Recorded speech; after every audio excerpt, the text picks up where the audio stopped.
Hello everyone, this is Fantasy-esque and welcome back to Season 3 of Luminous Clan in ClanGen, the Warrior Cats clan generated game. When we left off in the previous episode, our one and only kit of the clan aged up into an apprentice, so Hal Kit became our bloodthirsty Hal Poor and was put under the mentorship of Tornfern. So I'm excited to see how that's going to go going forward. And then of course we saw the death of Neostar, and along with that, obviously, the rise of a brand new leader in Stone Star. And of course, under her ambitious guidance, the clan has shifted its focus to hoarding resources. So I am actually very curious to see how all of that is going to go. And then in the background, we do have that brewing romance between Tempest and Sunchill. So let's not waste any time. Let's dive straight to the leader's den. This is the first time Stone Star is going to be handling the gathering as a leader, and she's very lucky because she is taking over in a time of peace. She has inherited all of these allies that Neostar made sure to, you know, get under her wing when she was alive. So let's roll the dice and see how she's going to go. Okay, for our D10, we got a 1, which is Lie Clan, and we got a 5 on the D8, thank goodness, which is a Praise. So we're starting off on a good foot, or I suppose we should say a good paw.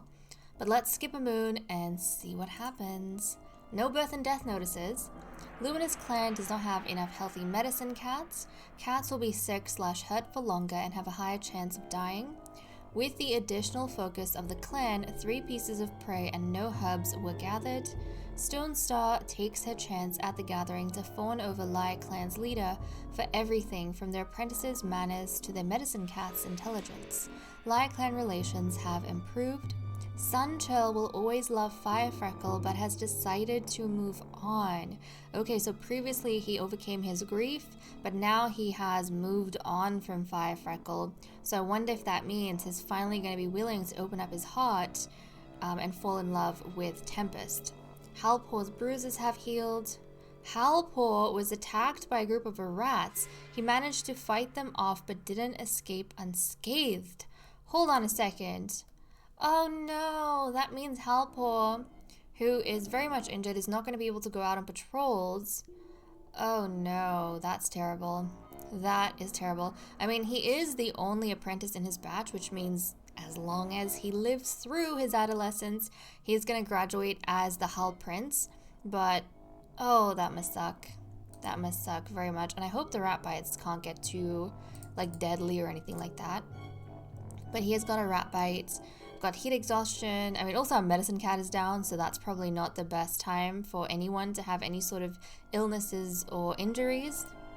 Lupine Claw was given Poppy as treatment for grief-stricken. Magpie Heart was given Poppy as treatment for grief-stricken.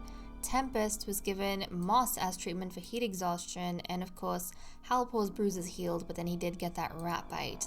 Okay, let's see what's going on in relationships.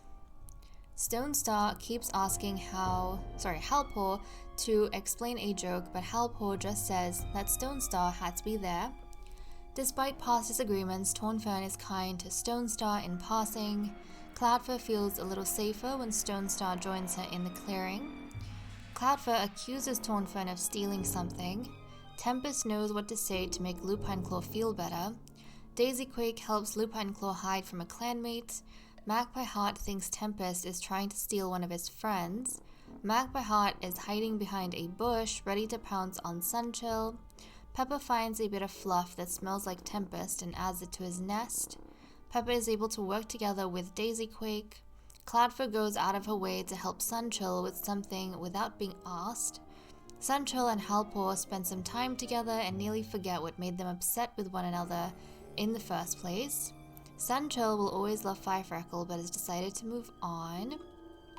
And then we see that Tempest does something brave with Sunchill's support. So like I was mentioning beforehand, now that he's, moved on from Firefreckle, I think he'll be able to open up his heart more towards Tempest and allow himself to fall in love with her. We saw how he was very emotionally reliant on her when he was in grieving, but then as soon as he came out of that, he kind of put the brakes on their romance and wanted to take it slow, but now that he has moved on from Fire Freckle, maybe that's what he needed a bit of time for. Hopefully this means that he is allowing himself to go further with Tempest. Tempest is impressed by some of Lupine Claw's advice. Tempest sneaks out at night to sleep in Sunchill's nest. Oh, that's so cute. Daisy Quake calls to Lupine Claw to catch him a fat mouse on her next hunting patrol. Daisy Quake and Halpor trip over the same twig in camp. Daisy Quake gives Tornfern a big piece of fresh kill. Tornfern asks Halpor how he's doing. Halpor apologized to Cloudfur for being rude the other day, and that's all we have for events. So let me cut the recording here and then we'll continue in the cat list.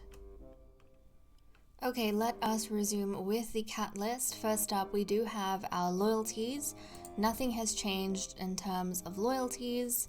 Obviously we don't have mediation because Sunchill is the cat that we have a match with, and he's also the mediator, so he can't mediate his own relationship.